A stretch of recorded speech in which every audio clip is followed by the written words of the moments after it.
أعوذ بالله السميع العليم من الشيطان اللعين الرجيم. بسم الله الرحمن الرحيم. والحمد لله رب العالمين، والصلاة والسلام على سيدنا ونبينا وشفيعنا أبي القاسم محمد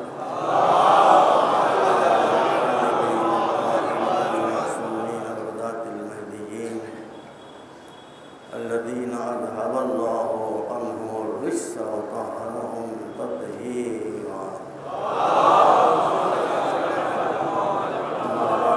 قال الله سبحانه تبارك وتعالى وهو أصدق الصادقين: لقد أرسلنا رسلنا بالبينات وأنزلنا معهم الكتاب والميزان ليقوم الناس بالقسط.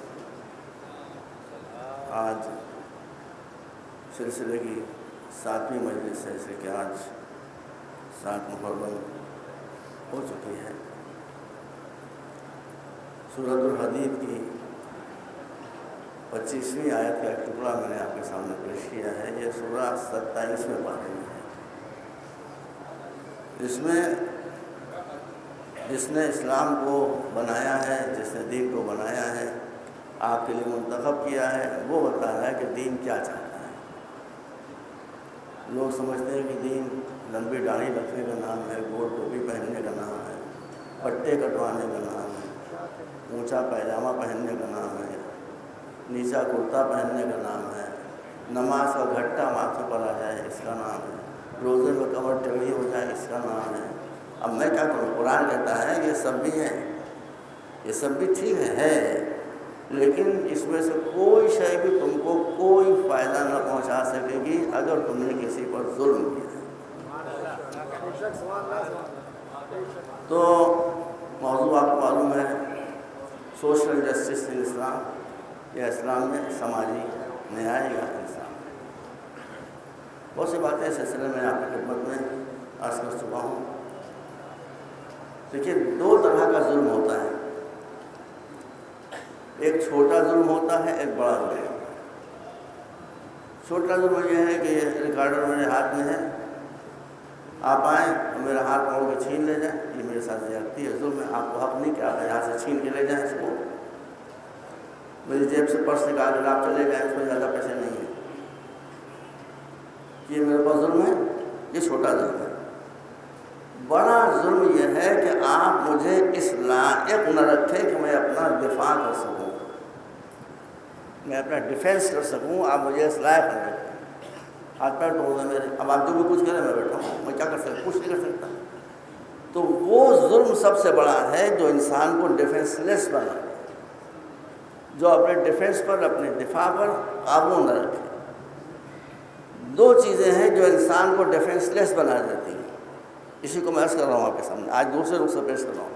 2 چیزیں عزیزوں جو آپ سے آپ کی ڈیفینس اور دفاع کے صلاحیتوں کو چھین لیتی ہیں، ایک جہالت اور ایک غربت۔ جہالت آپ کو اندھا بنا دیتی ہے، آپ دوست و دشمن میں پہچان نہیں کر پاتے ہیں، دیکھ نہیں پاتے کہ حملہ کدھر سے ہو رہا ہے۔ غربت آپ سے ساری طاقتوں کو چھین لیتی ہے، احساس کمتری پیدا کرتی ہے۔ تو یہ جیسا کہ میں نے رسی آپ کے سامنے مولا کا ارشاد ہے، حضرت امیر العلماء اور مولانا عباس ناصر سعید صاحب ماشاء اللہ ان کو سلامت رکھے، ہمارے بچے کے برابر ہیں، اور فرمایا کہ ان کے والد گرامی علماء روئی صاحب قبلہ دعوت ماں کر رہا ہوں، وہ بھی تشریف فرما ہیں۔ یہ سب حضرات سنیں، میں اگر غلط کہہ رہا ہوں تو ان کا فریضہ ہے کہ مجھے مجلس تو نہ ٹوکے، میں ذلیل ہو جاؤں گا، مجلس کے بعد ٹوک دیں، اس کو قبول کر لوں۔ تو جب ظلم ناقابل معافی ہے تو انسان کو ڈیفینس لیس بنا دینا کہ وہ اپنا دفاع ہی نہ کر سکے، سب سے بڑا ظلم ہے۔ اور جیسا کہ میں نے نحل بلاغ کے حوالے سے عرض کیا تھا، کلمات مثال میں یہ جملہ موجود ہے مولا کا کہ میرے کچھ دشمن تو وہ ہیں کہ جن کو میں نے قتل کر دیا، میرے 2 دشمن وہ ہیں جن کو میں قتل نہیں کر سکتا۔ پوچھا وہ 2 دشمن کیا ہیں؟ کہا وہ 2 دشمن وہ ہیں کہ جن سے میرے سارے دشمن پیدا ہوئے ہیں اور پیدا ہوتے رہے ہیں۔ لوگوں نے پوچھا وہ 2 دشمن کون ہیں؟ آپ نے فرمایا ایک غریبی، ایک جہالت۔ اب آپ مجھے ایک بات بتائیے کہ یہ مجلس جس میں اہل بیت کا ذکر ہوتا ہے، خاص طور پر مولانا امام حسین اور حضرت علی بن ابی طالب کا، اس میں ہم علی کے دشمنوں کا تو ذکر کریں اور جو علی کا دشمن بناتے ہیں ان کا ذکر نہ کریں، ہاؤ از اٹ پاسبل؟ یہ کیسے ممکن ہے؟ یہ ہو ہی نہیں سکتا۔ اس لیے میں نے اپنی مجلسوں کا موضوع یہ رکھا ہے کہ اسلام میں سماجی انصاف کی حد کیا ہے۔ صلوات بر محمد و آلہ۔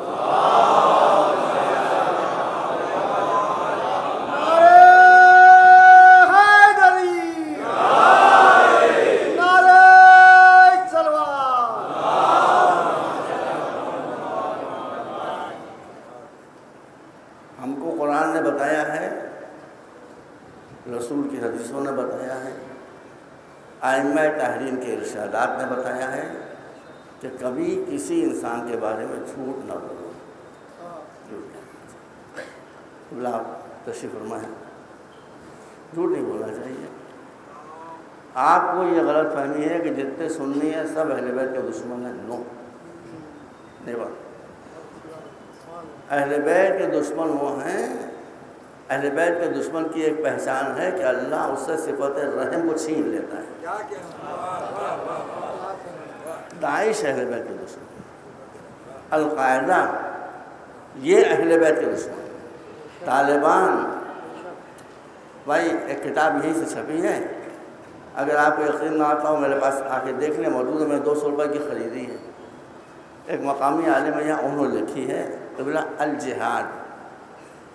آپ اتنا بڑا مجموعہ ہے یہاں سے لے کے وہاں تک، آپ یہ سوچ سکتے ہیں جہاد کے اوپر تحقیقی کتاب ہوگی، اس میں سب کے نام ہوں گے، علی کا نام ہی نہیں ہوگا۔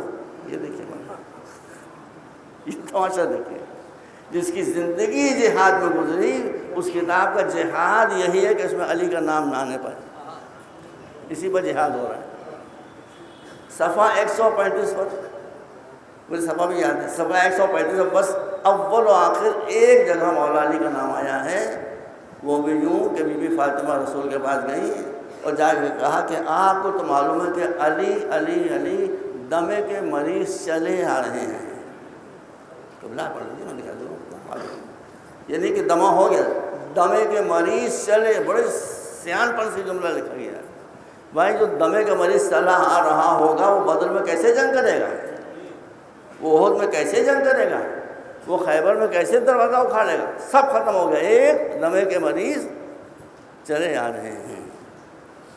یہ لوگ علی کے دشمن ہیں، یہ لوگ علی کے دشمن۔ میں بتایا کہ علی کے دشمنی کی سزا اللہ دنیا میں دیتا ہے کہ انسان کے دل سے رحم کو ورنہ سننی رہا ہے۔ ہم تو ہندوؤں سے بھی ملتے ہیں بھائی، ہم نے ہندوؤں کو علی کا دشمن نہیں پایا، ہم کیا کریں بھائی؟ ہم نے علی کو واللہ امام بنایا ہے، ہم نہیں دیکھا کہ کوئی ہندو علی کا دشمن ہو۔ سنیوں میں بھی ہم نے چند پاگلوں کو دیکھا جو علی، اب میں عذاب پرانا واقعہ ہو گیا ہے، حضرت آپ جانتے ہوں گے علی صدیقی صاحب کو، جو دہلی میں ہر سال یوم علی کرتے تھے، یاد ہے آپ؟ علی صدیقی ایمان غالب میں بڑا زبردست وہ جلسہ کرتے تھے، تو علی کے دوست نہیں تھے اتنا بڑا جلسہ کیسے کرتے تھے، کیا خرچ کرتے تھے۔ ایک سال انہوں نے مجھے بلایا، میں اس کی سی ڈی وغیرہ دیکھتا تھا، بہت بہت معیاری وہ جلسہ ہوتا۔ ایک سال مجھے بلا لیا، میں گیا وہاں پر، اب اکیلا میں کھٹمل، باقی سب مچھر، لیکن کھٹمل کے کاٹنے سے آدمی کو ڈینگو نہیں ہوتا، مچھر کے کاٹنے سے ہوتا۔ ہم مذاق کر رہے ہیں، ایسی بات نہیں۔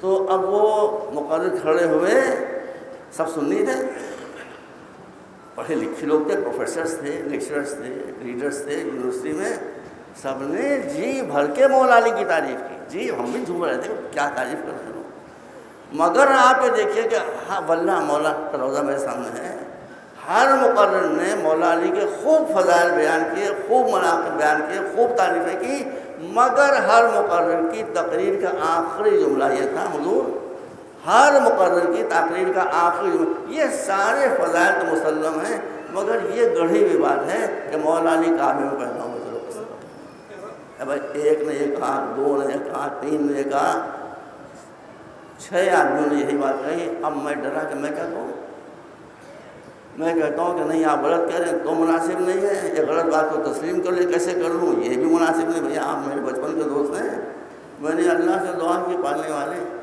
حضرت اسماعیل پر بڑا سخت وقت پڑا تھا، تو انہیں ایک دمبا بھیج دیا تھا، میرے لیے بھی کوئی دمبا بھیج دے، میرے لیے بھی کوئی دمبا بھیج دے۔ بلّہ میں نے یہی دعا کی، میں میرے لیے بھی کوئی دمبا بھیج دے جو قربانی دے کر مجھے بچا لے اس مصیبت سے۔ اللہ نے بھیج دیا، اللہ نے بھیج دیا، آپ نے ضرور دیکھا ہوگا۔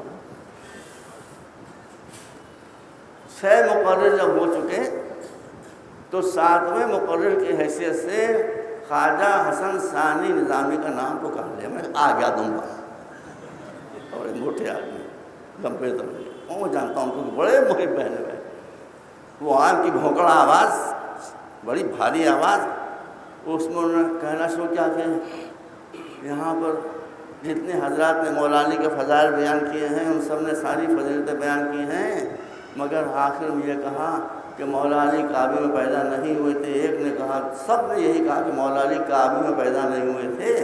تو میں ان لوگوں سے قدرتی سوال کرنا چاہتا ہوں، بیٹا وہ کیا سوال کیا؟ کہا میں ان مقررین سے، ان اسکالر سے قدرتی سوال کرنا چاہتا ہوں کہ علی کعبے میں تو پیدا نہیں ہوئے تھے، تو آپ نے طے کر دیا، آپ لوگ جھوٹ تو بول نہیں سکتے۔ علی کعبہ تو ہم کو یہ بتا دیجئے کہ علی کہاں پیدا ہوئے تھے، آپ بتا دیں کہاں پیدا ہوئے تو اسی کو کعبہ بنا دیں۔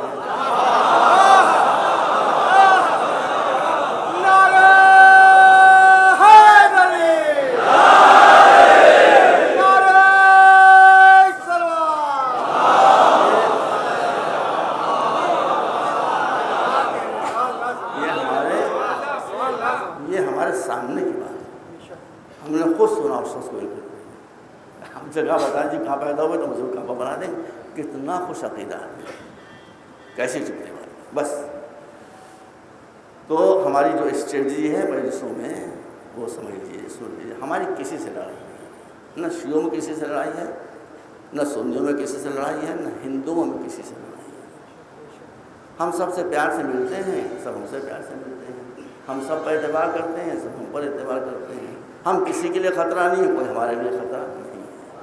تو ہماری اسٹریٹجی مجلسوں میں یہ ہے، فضائل کے بغیر تو مجلس چل نہیں سکتی، ان میں چلنا چاہیے۔ زینوا مجالسکم بذکر علی ابن ابی طالب۔ تو ہم رسول کے فرمان کی نافرمانی تھوڑی کر سکتے ہیں، بے شک، لیکن فضائل کے ساتھ ساتھ میں نے ایک مجلس میں اشارہ کیا تھا، پھر دوبارہ آپ کو بتا رہا ہوں، ہم نے آپ کے سامنے کیا تھا بالکل فضائل کے بغیر مجلس بیکار ہے، ختم، نتھنگ، کچھ نہیں ہے مجلس اگر مجلس فضائل بیان نہیں۔ آپ نے دیکھا میں نے شروع کیا فضائل علی سے، مگر اس کے ساتھ ساتھ ان مجلسوں کی طاقت کو پہچانیے، اپنے آنسوؤں کی طاقت کو پہچانیے، رومال فاطمہ میں جذب ہونے والے آنسوؤں کی طاقت کو پہچانیے۔ میرا ایمان ہے کوئی آپ کو نہیں بدل سکتا، یہ بہتے ہوئے آنسو آپ کو بدل سکتے ہیں، واللہ میں کہہ رہا ہوں، واللہ میں کہہ رہا ہوں، قسم کھا کر۔ اور جیسا کہ میں نے عرض کیا آپ کے سامنے، کل یا پرسوں مجلس موضوع میں نے پڑھا تھا، آپ بھی تشریف فرما ہیں، عبدالحسین شرف الدین موسوی کا کارنامہ لبنان میں۔ جب انہوں نے دیکھا جنوبی لبنان کے شیعہ بالکل پھٹیچر ہیں، بیمار، تو انہوں نے کہا کہ شیعہ مسلک سب سے اچھا اور شیعہ افراد ایسے، وہ لگ گئے۔ تو انہوں نے کیا کیا، کتابیں نہیں چھاپی۔ پھر ایک دفعہ دوہرا رہا ہوں، انہوں نے چند نوجوانوں کو منتخب کیا جو بیٹا ذہین تھے، پڑھے لکھے تھے، ان کو ان کا مقصد بتایا، ان کو بتایا کہ تقریریں کیسے کی جاتی ہیں، لیکچرز کیسے دیے جاتے ہیں۔ اور میں نے عرض کیا کہ ہمارے یہاں گڑبڑ یہ ہوتی تھی کہ میری بھیا کسی لڑائی نہیں ہے، واللہ مولا گواہ ہے، میں ہر ایک سے پیار کرتا ہوں۔ مگر ہماری جو گڑبڑ ہے وہ یہ کہ میں نے کچھ کہا، حمید صاحب قبلہ نے کچھ کہا، آغروی صاحب نے کچھ کہا، اب پبلک ہو رہی ہے کنفیوز کہ کیا کریں، ایک کہہ رہا یہ، ایک کہہ رہا یہ، سب اپنے جگہ ٹھیک کہہ رہے ہوں گے اپنے اینگل سے۔ تو انہوں نے کہا کہ تم کو ایک ہی بات کہنا ہے، ایک ہی طریقے سے کہنا ہے، کہیں پر ظاہر نہ ہونے پائے کہ تم میں آپس میں تضاد یا کنٹراڈکشن ہے۔ بچے لگ گئے، تعمیر کردار۔ دیکھیے میں کیا کہوں، اچھا ہے آپ تشریف ہیں۔ تو اس شخص نے، میں کہہ چکا ہوں لیکن پھر دوہرا رہا ہوں، صرف 2 چیزوں کو پکڑا، ایک ان کی جہالت مٹا دو، ایک ان کی غربت مٹا دو۔ اور جو مولا علی نے فرمایا کہ وما اخذ اللہ علم اللہ اور ولکن ظالم ولا صغر مظلوم، علماء کی ذمہ داری ہے کہ شیعہ معاشرے سے جہالت اور غربت کو مٹائیں.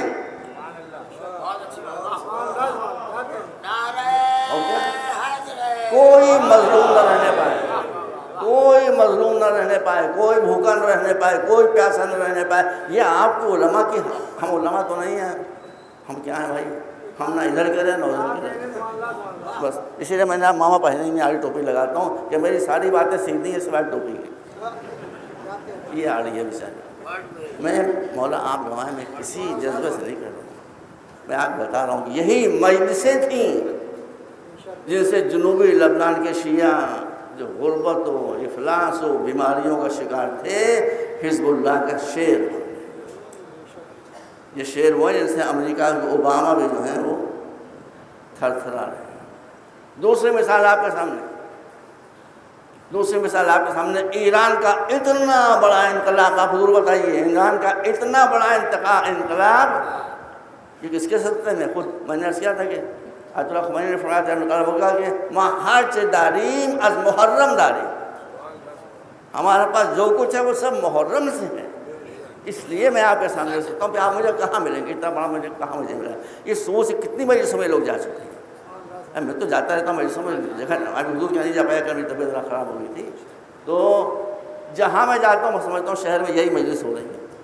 ہر جگہ اتنا مجمع، رات کو، دن کو، صبح کو، شام کو، کہ میں سمجھتا ہوں بھائی بس یہی اکیلی مجلس میں جب اتنے شیعہ پل پڑے ہیں یہاں کو. تو یہ جذبہ آپ کا، اس کو میں استعمال کرنا چاہتا ہوں. اس جذبے سے میں کام لینا چاہتا ہوں. میں چاہتا ہوں کہ اس جذبے کو کام میں لا کر آپ کے مشکلات کو دور کروں. ایک مرتبہ صلوات دیتے ہیں.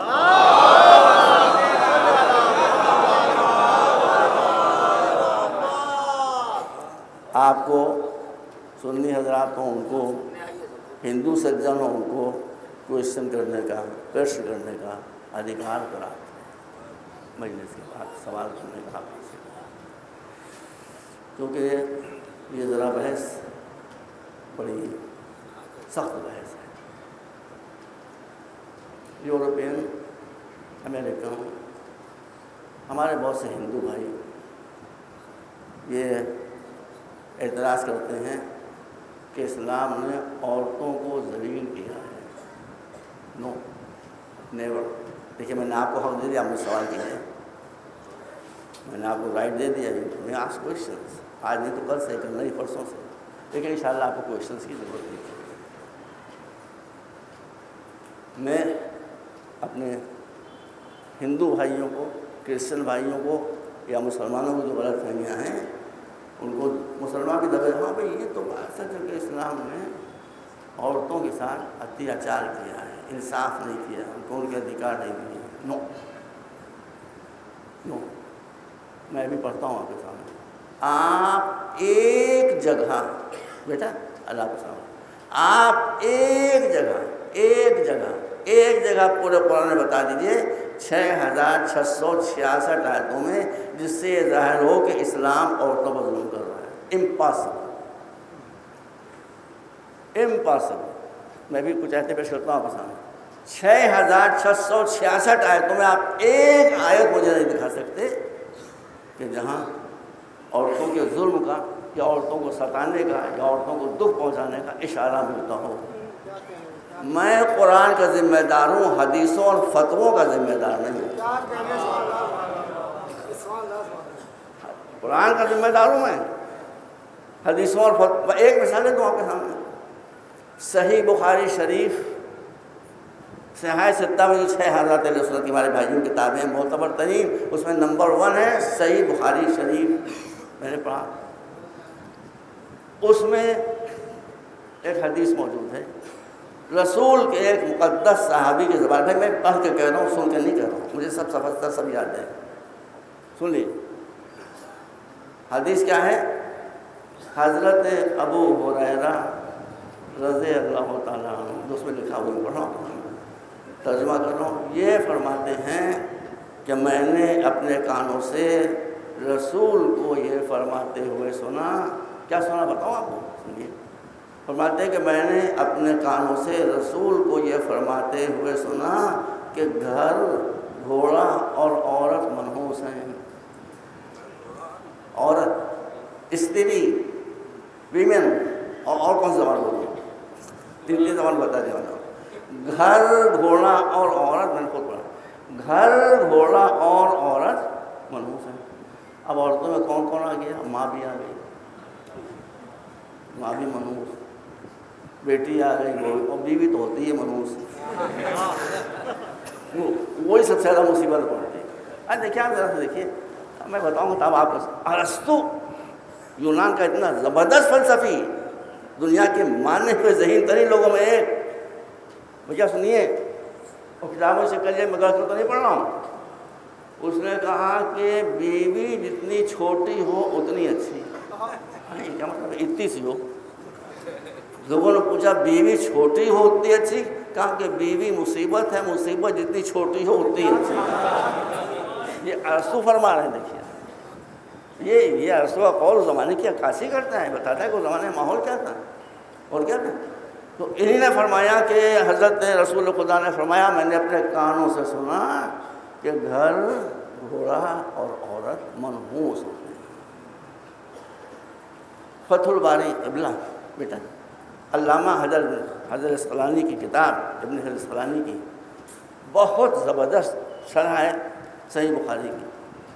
انہوں نے اس حدیث کی شان نزول لکھی ہے. یہ حدیث لکھی گئی ہے صحیح بخاری میں, یہ حدیث ہے, مگر اس کی بیک گراؤنڈ ہی ہے. بیک گراؤنڈ سن لیجیے, بڑے مزے کی ہے, بڑے مزے کی بیک گراؤنڈ ہے.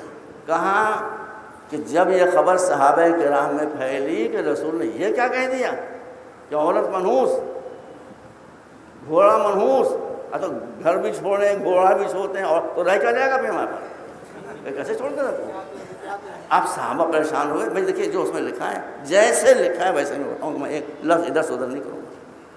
تو صحابہ کرام نے پھر ایک گروہ بنا کر حضرت ام المومنین عائشہ کے پاس تشریف لے گئے اور کہا کہ کیا واقعی رسول خدا نے یہ بات فرمائی ہے؟ بس سن لیجیے بھیا, جو حدیثوں کی گد بنی ہے, جو حدیثوں کی گد بنی ہے. کہا ہاں رسول نے فرمائی. یہ کیسے ممکن ہے کہ رسول نے؟ میں پوری بات ان کو بتاتی ہوں. کہا بتائیے. کہا پوری بات یہ ہے کہ جب رسول نے اس حدیث کو بیان کرنا شروع کیا ہے تو حضرت ابو ہریرہ تشریف فرما نہیں تھے. سنیے آگے کھولیں گے آپ. ابن حجر اسقلانی اسکالر ہے, اتھارٹی ہے. وہ کہتے ہیں کہ بیوی نے فرمایا کہ جب میرے شوہر نے, رسول خدا نے یہ حدیث فرمانا شروع کی تو حضرت ابو ہریرہ تشریف فرما نہیں تھے. پوری بات یہ ہے کہ سرکار یہ فرما رہے تھے کہ یہودیوں کو دیکھو, سن لیجیے, یہودیوں کو دیکھو کیسے بد نصیب ہیں وہ, کہ وہ یہ کہتے ہیں کہ عورت گھوڑا اور گھر منحوس ہے. یہ پہنچے ہیں کے بعد, یہ پہنچے ہیں کے بعد. رسول یہ کہہ چکے تھے کہ یہودیوں کو دیکھو کیسے منحوس ہیں, کہ وہ یہ کہتے ہیں کہ یہ کے بعد آئے. سب کے بعد آئے تھے, جو پہلے سے لوگ بیٹھے تھے پوچھا یہ کے پہلے کیا تھا؟ جتنا سنا اسی کو قول رسول بنا کر نقل کر دیا. صلوات بر محمد.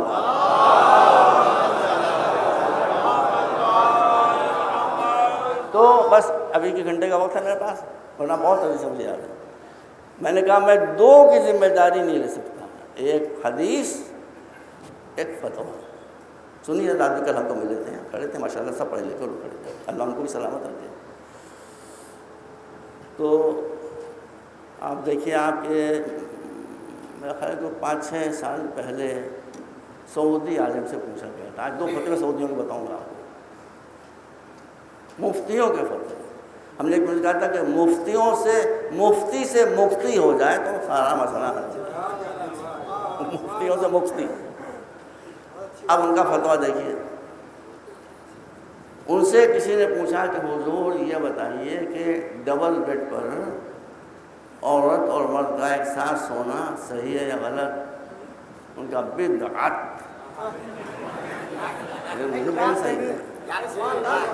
بدعت کیوں ہے بدعت؟ کہ حضور کے زمانے میں ڈبل بیڈ نہیں تھا. حضور کے زمانے میں ڈبل بیڈ نہیں تھا. اس لیے ڈبل بیڈ کا استعمال کرنا بدعت۔ مجھ سے جب کسی نے کہا کہ آپ کمنٹ کیا، میں نے کہا میرا چھوٹا سا کمنٹ یہ ہے کہ وہ مفتی جو میاں بیوی کو ایک ساتھ نہ دیکھ سکے وہ سنی شیعہ کو ایک ساتھ کیسے دیکھ سکے؟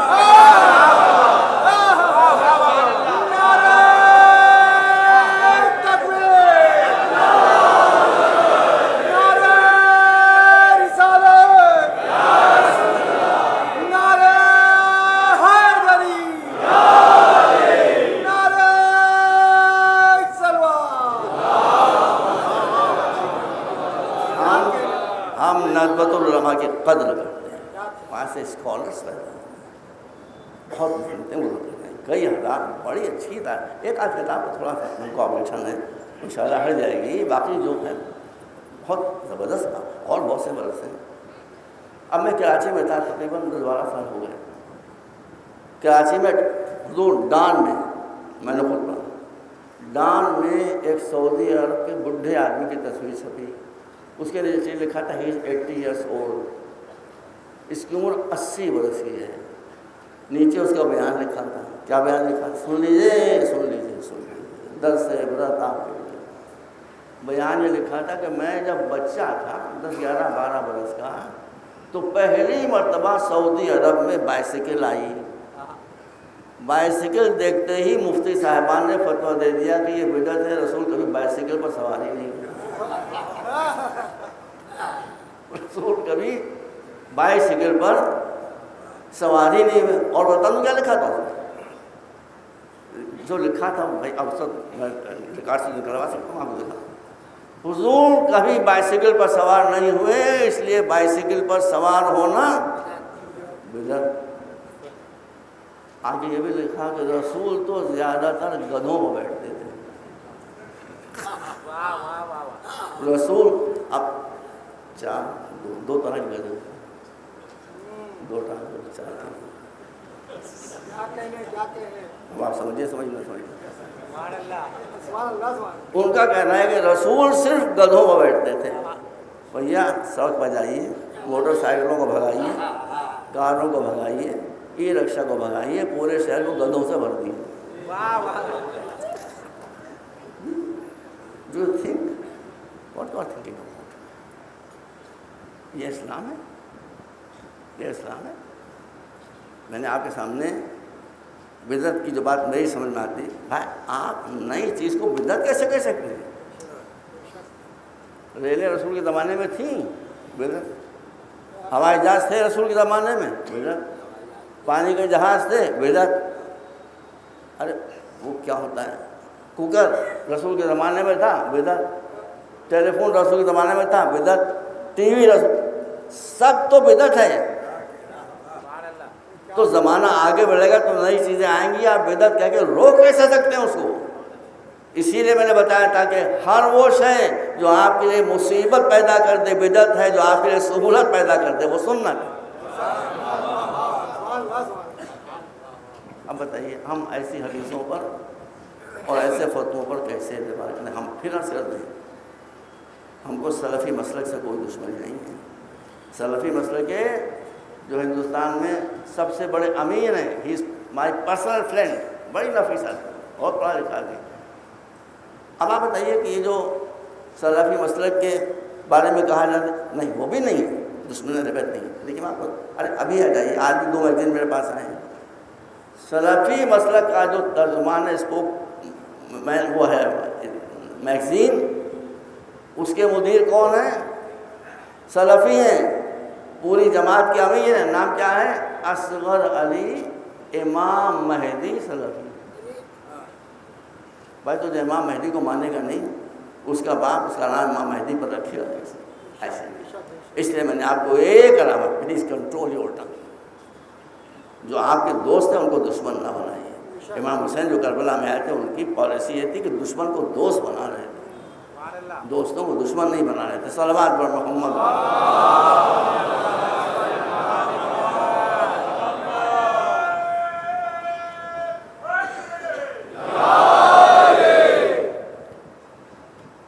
اب ہمارے سامنے میں آیت کو دیتا ہوں، انشاءاللہ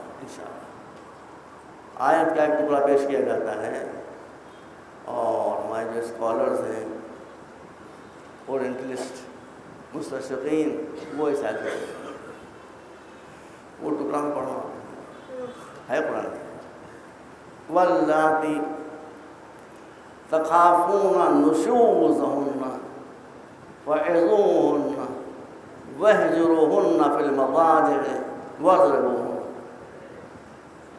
غلط نہیں کہتے کہ قرآن تو یہ حکم دے رہا ہے کہ وہ لوگ، وہ عورتیں جن سے تم کو نافرمانی، تخافون اور نشوزہن، جن کی نافرمانی کا تم کو ڈر ہو، ان کو موعظہ کرو، سمجھاؤ۔ اب اس کی میں تشریح کرتا ہوں، اگر نہ سمجھیں تو ان کے بستروں میں چھوڑ دو۔ ابھی سب بتاتا ہوں، اگر اس پر بھی وہ قابو مانا ہے، ہٹ مارو، ڈنڈے سے مارو، جائز سے مارو، پھاڑ دو سر، تو اسلام نے تو مارنے کی اجازت دی۔ اس میں ہر لفظ کا غلط ترجمہ ہے، مجھے بھی عربی آتی ہے، I got doctorate in Arabic literature. واللاتی، وہ عورتیں، تخافون، جن عورتوں کے بارے میں تم کو یہ اندیشہ ہو، نشوزہن، کہ وہ تمہارا کہنا نہیں مانیں، کیا کرو؟ فعظوہن۔ واعظ وہ نہیں ہے جو داڑھی رکھے ہوئے ملا ممبر سے کرسیوں سے دیتے ہیں، تھوک منہ سے اڑ رہا ہے، آنکھیں نکلی پڑ رہی ہیں، چہرہ سرخ ہوا جا رہا ہے۔ واعظ کہتے ہیں پیار اور محبت سے سمجھانے کو، پہلے ہی لفظ کا ضرور ہے وہ۔ وہجرہن فی المضاجع، اگر تم بیوی سے ناراض ہو، جو آج ہمارے یہاں ہو رہا ہے، بیوی کو اپنے گھر سے نہیں نکال سکتے ہو، get out from your own home, بیوی کو نہیں نکال سکتے تو خود گھر چھوڑ کے چلے جاؤ۔ ارے بھائی آپ کو معلوم ہو، آپ مجھ سے بہتر جانتے ہیں، واقعہ ایلا جس میں پیغمبر بھی بیویوں سے ناراض ہوئے تو بیویوں کو نہیں نکال دیا، خود نکل گئے گھر سے، اور کہیں جا کر 1 مہینے تک پیغمبر اپنے گھر سے دور ہے۔ یہ مہربانی ہے، کر سکتی ہے۔ وَاضْرِبُوهُمْ، ان کو مارو۔ میں پڑھ کے آپ کے سامنے بتا رہا ہوں، تفسیر طبری، زبردست تفسیر ہے امام طبری، he was a genius of his time بھائی، he was a genius of his time. آپ پڑھیے، امام طبری آدمی تھا کہ جنات تھا بھائی۔ اس کی کتابوں کے اوراق کو، پیجز کو جب شمار کیا گیا تو 70 برس کی عمر میں تقریباً اس کا انتقال ہوا۔ ہر دن میں 75 پیج سے لکھے، 75 پیجز پر ڈے۔ کون لکھے گا؟ لٹریچر وہ اتھارٹی ہے، تفسیر میں اتھارٹی ہے، ادب میں اتھارٹی ہے، منطق میں اتھارٹی ہے، تاریخ میں، ہر سبجیکٹ پر سے کتابیں لکھی ہیں۔ وہ جب شاید پہنچتا ہے، سنو بچوں سنو، وہ یہ کہتا ہے کہ جو لوگ ترجمہ کرتے ہیں کہ مارو، وہ ترجمہ غلط کرتے ہیں۔ کیوں غلط کرتے ہیں؟ سنیے بھائی، صحیح کر رہا ہے وہ، مجھے بھی معلوم ہے کہ صحیح ہے بالکل۔ وَاضْرِبُوهُنَّ، ان کو مارو۔ ضرب کہتے ہیں مارنے کو، ضرب کہتے ہیں، مگر وہ کہتا ہے، وہ صحیح کہتا ہے بالکل، کہ ضرب کے عربی زبان میں خالی مارنا معنی نہیں ہے، اس کے 200 معنی ہیں، 200 میننگز۔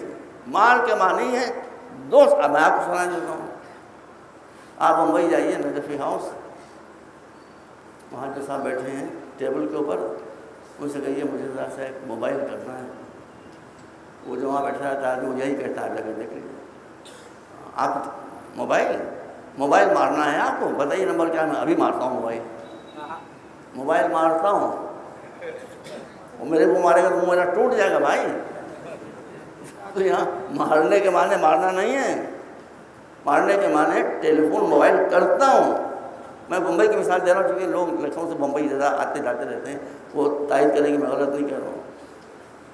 آپ ٹیکسی میں بیٹھے، ٹیکسی والے نے کہا دائیں مارو کہ بائیں مارو؟ کیا مانے؟ دائیں طرف چلوں؟ سینکڑوں مثالیں میں آپ کو دوں۔ میں جا رہا تھا، فلاں نے ٹنگڑی مار دی، کچھ ایسی بات نہیں میں کہہ بھی نہیں سکتا ہوں، ایک حد تک میں جا سکتا ہوں، آگے نہیں جا پاؤں گا۔ مارنے کے معنی بہت خطرناک بھی ہے۔ آنکھ مار دی کسی نے، اس کے آگے نہیں جا پاؤں گا۔ آنکھ مار دی، اس کے آگے 200 معنی ہیں۔ تفسیر کشاف جو بہت مشہور تفسیر طبری کی طرح سے، خود میں نے پڑھا، اس نے بھی یہی بحث کی ہے کہ سینکڑوں معنی ضرب کے آپ ایسے کہہ رہے ہیں مارو. تفسیر کشاف کا مصنف اور طبری کا مصنف نتیجہ ملتا جلتا نکالتے ہیں، سیم نہیں ہے. ساری بحث کرنے کے بعد بڑی لمبی بحث کی ہے، کئی پیجز میں گئی ایک ضرب کے معنوں کے اوپر. آخر میں کہا کہ ساری بحث کا خلاصہ یہ نکلتا ہے، بیویاں سن لیں، وہ بہت بڑی تعداد میں وہ بیٹھے ہوئے ہیں. میں تو ہمیشہ آپ کا وکیل رہتا ہوں بھائی، آپ ہی کی طرف سے کیس لڑا کرتا ہوں. میں تو مشہور ہوں فیمنسٹ، ہم آئے ہیں فیمنسٹ، کیونکہ جس پر ظلم کیا جائے گا ہم تو اس کا ساتھ دیں گے جی. تو طبری کہتے ہیں کہ آپ کو بس اتنا مارنے کی اجازت دی گئی ہے. اب انہوں نے دتون کے لفظ استعمال کیا. اس زمانے میں ٹوتھ برش نہیں ہوتے تھے، ٹوتھ برش آئیے. یہ بتائیے آپ ٹوتھ برش سے ماریں گے تو وہ روئے گی کہ ہنسے گی؟ اور صاحب کشاف کہتے ہیں، انہوں نے بھی یہی بحث کی ہے، صاحب کشاف کہتے ہیں کہ آپ کو اجازت ہے کہ زیادہ سے زیادہ رومال سے اس کی گرد جھاڑیے، بس یہ مارنا. تو جس آیت پر اتنا زور دیا گیا ہے، اسلام پر اعتراض کرنے والوں کو یہ پتہ نہیں تھا کہ ایک ضرب کے عربی زبان میں معنی کتنے ہیں. صلوات پر محمد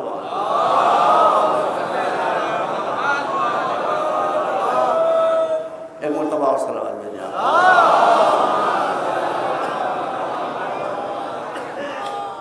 بس اب پھر تھوڑا سا ذکر ہے. عورتیں اسلام میں ذلیل ہیں. حضرت مریم اور حضرت سارہ کا ذکر کرتے ہوئے قرآن مجید میں ارشاد ہے کہ یہ دو مقدس عورتیں وہ ہیں کہ ہم مومنین کو حکم دیتے ہیں کہ وہ ان کے نقش قدم پر چلیں. مردوں کو حکم دیا جاتا ہے کہ وہ ان کے نقش قدم پر چلیں. ہے کوئی صاحب جو عورتوں کے مخالف ہوں، بیویوں کے مخالف ہوں، ان کو ذلیل کرنا چاہتے ہوں اور حج کرنے کے لیے جا رہے ہوں؟ میں کہوں دیکھیے آپ عورتوں کے دشمن ہیں، عورتیں آپ انہیں بہت ذلیل ہیں. آپ حج میں سب کچھ کیجیے گا مگر صفا و مروہ کے درمیان حاجرہ کی یادگار پر دوڑیے گا نہیں، نہ دوڑیے. حج نہیں، حج نہیں. حضرت فاطمہ بنت اسد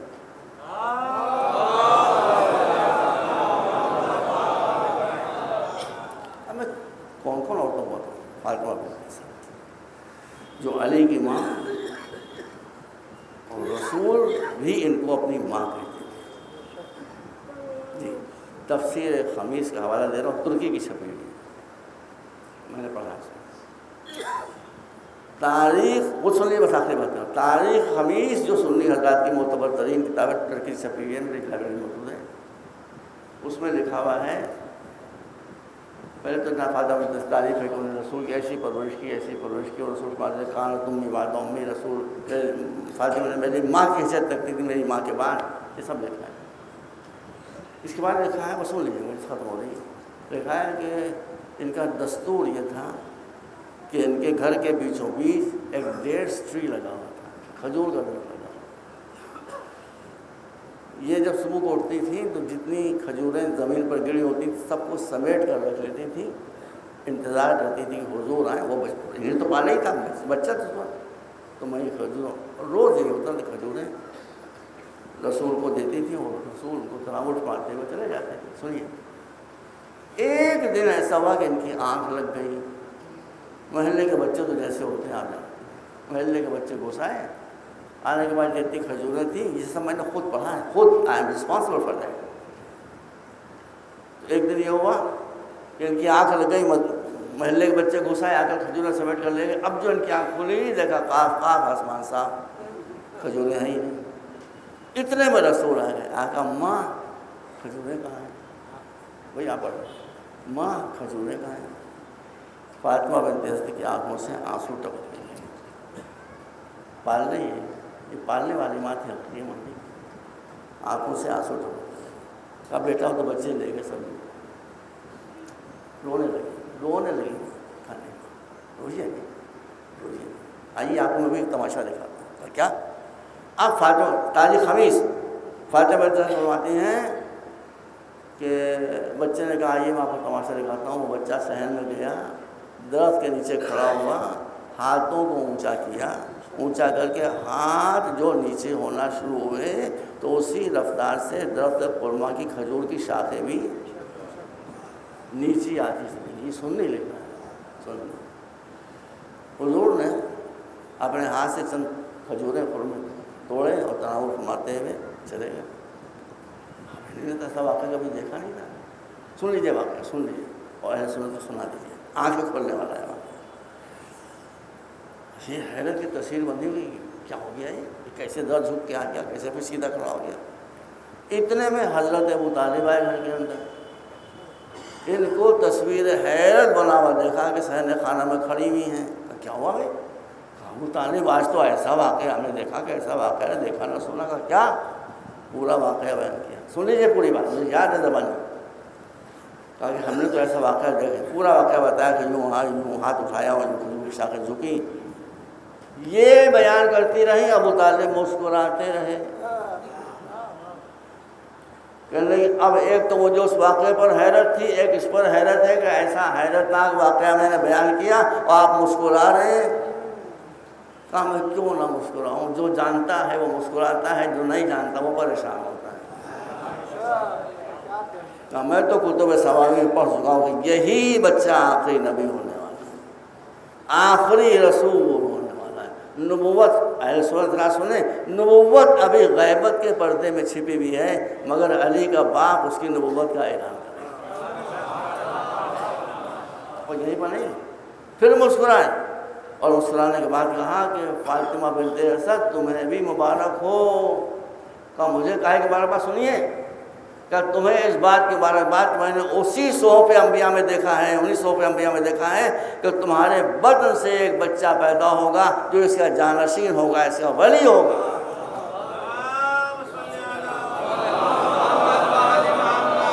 فاطمہ بنت اسد پہلے ہی بتا جائے کہ میرے ایمان کو اپنے ایمان کے ساتھ ناقص نہ سمجھنا. جب سے حضور کی نبوت پر ایمان ہے اسی وقت سے علی کی امامت پر بھی اعلان ہے. صلوات پر محمد وعلیہ.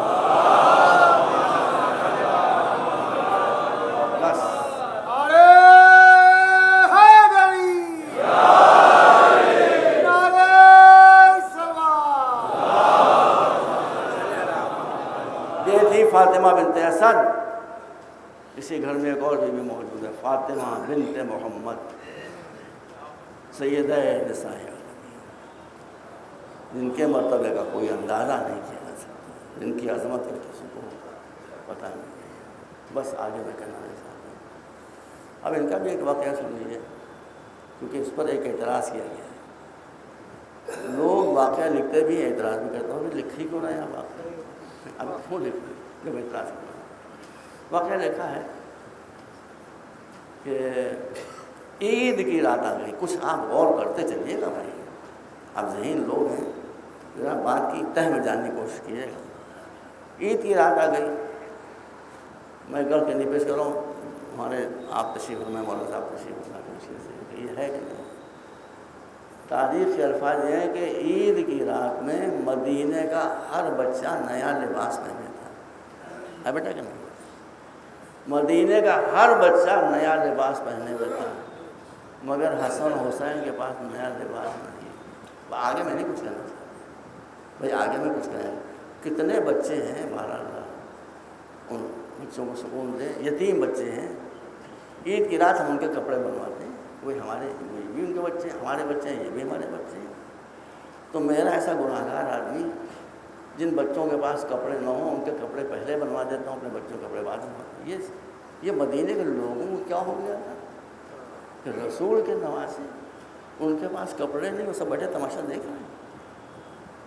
اب بچوں نے آ کر ماں سے کہا مادر گرامی قرید کی رات ہے, قرید کا دن ہے, ہمیں پاس کپڑے نہیں. یہی مفسر لکھتے ہیں کہ بیوی نے کہا بچوں سو جاؤ, تمہارے کپڑے صبح کو درزی لے کر آئے گا, تمہارے کپڑے صبح کو درزی لے کر آئے گا. بس نہیں. یہ لکھنے کے بعد وہ نام نہیں لے رہا ہوں کا مسئلہ, وہ مفسر صاحب نے تعریف مارتے ہیں یہ واقعہ لکھ کر کہ بیوی کو جھوٹ تو نہیں بولنا چاہیے تھا. دیکھیے بیوی کو جھوٹ تو نہیں بولنا چاہیے تھا، کپڑے تو نہیں گئے تھے سلنے کے لیے، پھر کیوں کہا درزی کپڑے سو کو لے کر آ جائے گا؟ چپ ہو گئے اس کے بعد۔ اب میں ان سے بولنا چاہتا ہوں، میں نے کہا سرکار آپ نے سنایا کہ بی بی کے زبان پر جھوٹ آیا، جھوٹ کہتے کسے؟ جھوٹ کہتے کسے؟ میں مثال دے دوں تاکہ بچے بھی سمجھ لیں۔ میں اگر یہ کہوں کہ آج لکھنؤ میں بارش ہوئی تھی، تو اگر بارش ہوئی تھی تو میں سچا، اگر نہیں ہوئی تو میں جھوٹا، ہے نا؟ بہت کلیئر بات ہے۔ اور میں یہ کہوں کل صبح کو لکھنؤ میں جھما جھم بارش ہوگی، تو ابھی آپ کہہ سکتے میں جھوٹا کہ سچا؟ ابھی آپ کہہ ہی نہیں سکتے۔ کل صبح کو اگر بارش نہ ہو تو میں جھوٹا، اور بارش ہو جائے تو میں سچا۔ بی بی کیا کہہ رہی ہے؟ بی بی کہہ رہی ہے کپڑے درزی لے کر آئے گا۔ تو اگر عید کی صبح کو رضوان جنت آ کر در فاطمہ پر آواز دے کہ رضوان جنت کو کپڑے لے کر آیا ہوں، تو بی بی کی زبان پر جھوٹ آیا۔ اور اگر فاطمہ زہرا کی زبان سے نکلے ہوئے الفاظ کی لاج رکھنے کے لیے اسے تاج رضوانی اتارنا پڑے اور یہ کہنا پڑے کہ حسنین کا درزی ہوں،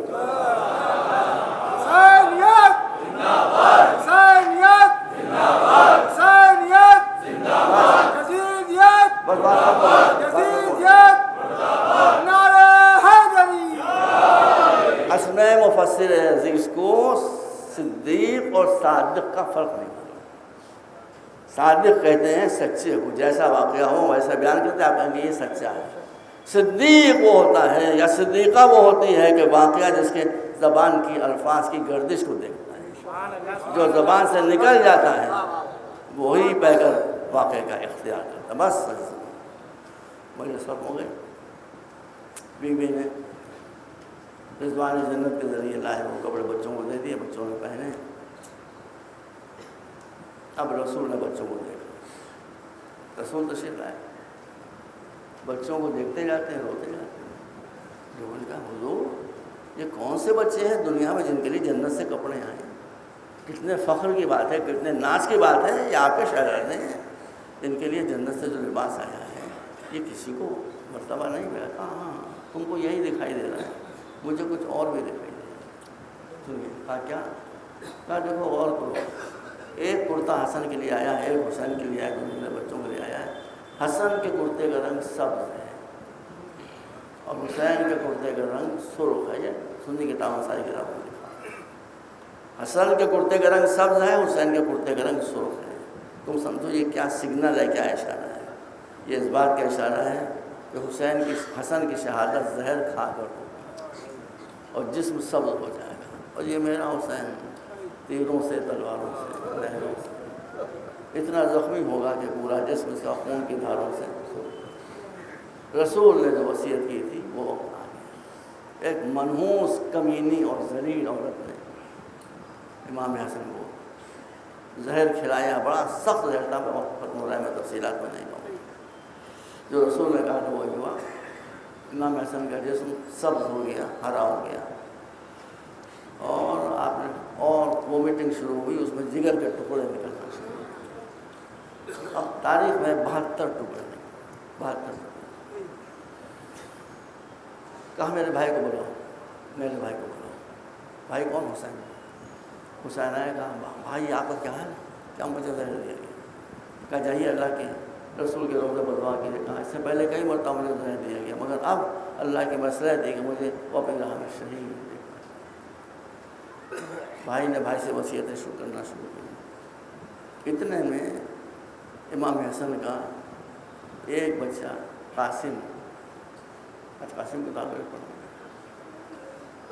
وہ باپ کی حالت دیکھ کر روتا ہوا قریب آیا، بابا یہ آپ کی کیا حالت ہے؟ قاسم نے کہا، امام نے فرمایا کہ بیٹا قاسم، میرے ساتھ جو کچھ ہونا تو ہوا، لیکن مجھے تم سے کچھ کہنا ہے۔ کہا فرمائیے۔ امام نے جیب سے ایک کاغذ کا ٹکڑا نکالا، اسے کپڑے میں لپیٹا اور لپیٹ کر اپنے بچے کے بازو پر باندھ دیا۔ کہا میرے لال، تمہاری زندگی میں ایک بہت سخت وقت ہے، بہت سخت وقت ہے میرے لال، بہت سخت وقت ہے، اور تمہاری سمجھ میں نہ آ رہا ہوگا تو تم کیا کرو۔ تو جب تمہاری سمجھ میں نہ آ رہا ہو تو ایسا کرنا کہ اس تعویذ کو اتار کر اس میں جو لکھا ہے پڑھ لینا، تمہاری مشکل حل ہو جائے۔ 10 برس گزر گئے اس وقت، وہ تعویذ اسی طرح بتا رہا۔ اب عاشور کے دن سن 61 ہجری میں جب امام کے بہت سے ساتھی شہید ہو گئے، بنی ہاشم کے بھی بہت سے لوگ شہید ہو گئے، تو اب فرما نے کہا قاسم رضی اللہ، میں چاہتی ہوں کہ مجھے امام سے شرمندہ نہ کرو، دیکھو کتنی قربانیاں پیش کی جا چکی ہیں اور تم ابھی تک یہاں ٹھہرے۔ کہا میں تو جاتا ہوں بار بار، لیکن میرا چچا مجھے اجازت نہیں ہے۔ کہا جاؤ، پھر ایک مرتبہ جاؤ۔ آئے شہزادہ، آنے کے بعد چچا سے کہا چچا مجھے بھی اب آپ شہید ہونے کی اجازت دے دیجیے۔ امام نے کسی صورت سے اجازت نہیں دی۔ آخر قاسم مایوس ہو کر اپنے خیمے میں آئے اور خیمے کے ایک ستون سے سر لگا کر سوچنے لگے، روتے جاتے اب کیا کروں، اب کیا کروں، اب کیا کروں۔ یہاں تک کہ خیال آیا کہ علی کے فرزند حسن نے، جو مشکل کشا کا بیٹا تھا، میرے بازو پر ایک تعویذ باندھا تو کہا تھا جب سخت وقت پڑے تو اس کو کھول کر دیکھو۔ اس سے زیادہ سخت وقت کیا ہوگا کہ میرا چچا دشمنوں میں گھرا ہوا ہے اور مجھے مدد کرنے کی۔ یہ سب واقعات آپ کے دن بھر آپ نے سنا، دن بھر سنا، مجھے اطمینان ہے۔ بس جلدی سے تعویذ کھولا بازو سے اور کھول کے جو اس میں پڑھا تو ایک امام وقت نے لکھا تھا کہ میرے لال قاسم، یہ کاغذ تم اس وقت کھولو گے عاشور کے دن کربلا میں جب تمہارا چچا دشمنوں میں گھرا ہوگا، اور تم بار بار نصرت و مدد کی اجازت مانگ رہے ہوں گے اور وہ نہیں دے رہا ہوں، تو جا کر میری طرف سے اپنے چچا کو یہ تحریر دکھا دو۔ بس حسن خوش ہو گیا، قاسم دوڑتے ہوئے آئے، کہا چچا چچا یہ تحریر، یہ بابا کی تحریر، یہ بابا کی تحریر۔ حسین نے کہا کیا طریقہ، یہ دیکھیے، دیکھا جو پہاڑ سے لکھا ہوتا، اب کیا کریں، اب تو وصیت کا معاملہ آ گیا۔ بس حسین اٹھے اور بھتیجے کو گلے سے لگایا، گلے لگانے کے بعد رونا شروع کیا۔ چچا بھی رو رہا ہے، بھتیجا بھی رو رہا ہے۔ تاریخ کے الفاظ ہیں، یہاں تک کہ چچا بھتیجے دونوں غش کھا کر زمین پر گرے۔ بھائیوں، جب کسی کو غش آتا ہے، مجلس میں کبھی کسی کو غش آ جاتا ہے تو پانی کے چھینٹے دیے جاتے ہیں۔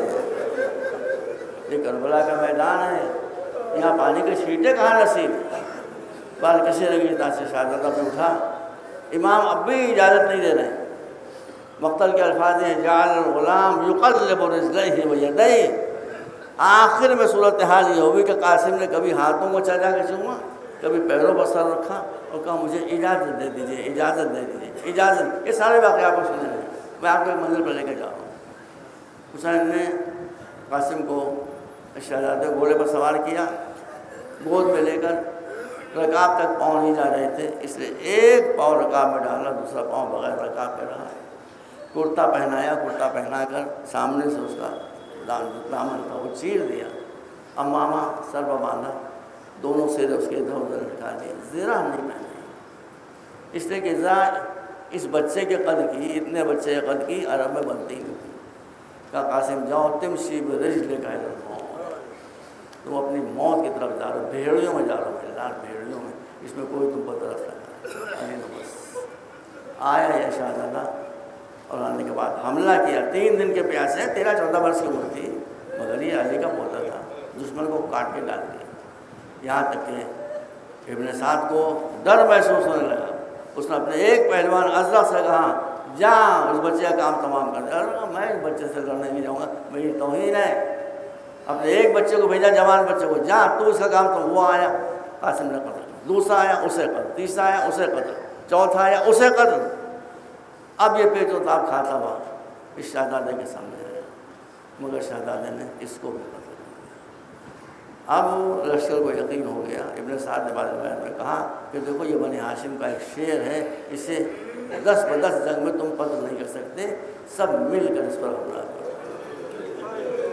ان بے غیرتوں نے، بے حیاؤں نے، بے شرم لشکر نے ایک معصوم بچے کے اوپر مل کر حملہ کر دیا، اور قاسم اسی بہادری سے جنگ کرنے لگے۔ لشکر کی صفیں پھٹتی جاتی ہیں، قاسم آگے بڑھتے جاتے ہیں، یہاں تک کہ ایک مرتبہ جب اس کو یہ ایسا، وہی بڑا پہلوان تھا، احساس ہوا کہ قاسم سے ہم جنگ میں جیت نہیں سکتے، تو وہ گھوڑے کو کاوا دے کر قاسم کی پشت کے اوپر آیا۔ بچہ سامنے لڑنے کے لیے مشغول تھا کہ اس نے سر پر پیچھے سے وار کیا اور قاسم تیورا کر زمین کی طرف گرے۔ گرتے گرتے آواز دی کہ یا اماں ہو ادرکنی، بس چچا آپ کا بھتیجا آپ پر جان قربان کر دیا۔ حسین وہاں سے تیزی کے ساتھ دوڑتے ہوئے چلے، بس مجلس ختم ہو رہی، تیزی کے ساتھ دوڑتے ہوئے چلے، چونکہ قاتل قاسم نے دھوکے سے قاسم پر وار کیا تھا، اس لیے حسین چاہتے تھے اسے قتل کر دیں، بچ کر جانے نہ پائے۔ حسین نے اس پر وار کیا، اس نے ہاتھ اٹھا دیا اپنا، تلوار ہاتھ پر پڑی، ہاتھ کٹ گیا۔ اس نے کہا مجھے حسین کے خوف سے بچاؤ، مجھے حسین کے حملے سے بچاؤ۔ سارا لشکر پل پڑا۔ اب لشکر چاہتا ہے کہ اپنے سپاہی کو بچا لے جائے اور حسین چاہتے سے قتل کر دیں، بس جنگ چھڑ گئی۔ اب مجھ سے نہ کہوائیے کیا ہوا۔ کربلا کے سنسان بیابان میں ایک آواز گونج رہی ہے، چچا مجھے بچائیے، چچا مجھے بچائیے، چچا مجھے بچائیے، میں کچلا جا رہا ہوں، میں کچلا جا رہا ہوں، میں کچلا جا رہا ہوں۔ میں یہ تو نہیں کہوں گا کہ ممبر پر آنے والے حضرات غلط کہتے ہیں، لیکن توجہ نہیں کرتے۔ یہ نہیں کہہ سکتا میں جسارت نہیں کہ غلط، توجہ نہیں کرتے۔ کہتے ہیں حسین قاسم کی لاش پر پہنچے، کہاں حسین قاسم کی لاش پر پہنچے؟ اے بھائی جب لاش ہوگی تبھی تو پہنچیں گے۔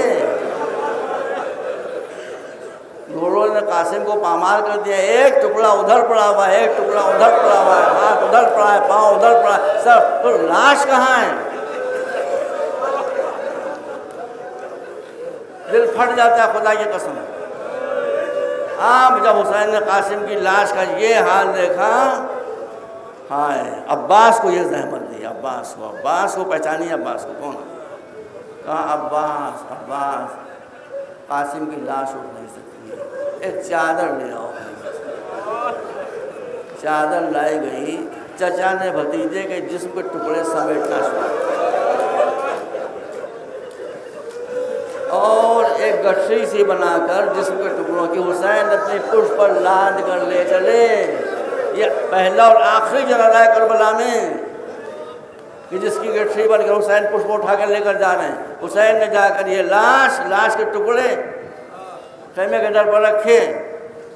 قاسم کی ایک بہن تھی، اس سے خبر ہوئی کہ میرے بھائی کی لاش آ گئی ہے، وہ خیمے کے باہر نکل آیا، آ کر رونا شروع کیا، واہ اخا واہ قاسمہ، ہائے میرا بھائی، ہائے میرا قاسم، ہائے میرا بھائی۔ ارے چھوٹی سی بچی ہے، ارے بھائی چھوٹی سی بچی ہے، مگر اس چھوٹی سی بچی کا بھی خیمے کے باہر آنا حسین برداشت نہ کر سکے۔ کہا بچی تو نے بڑا غضب کر دیا، میری زندگی میں خیمے کے باہر نکل آئی۔ اے بچی کو خیمے میں پہنچانے والے، آ کر دیکھیے کہ آپ کی شہادت کے بعد زینب خیمے کے باہر نکل رہی ہے اور کوئی زینب کا پردہ کا انتظام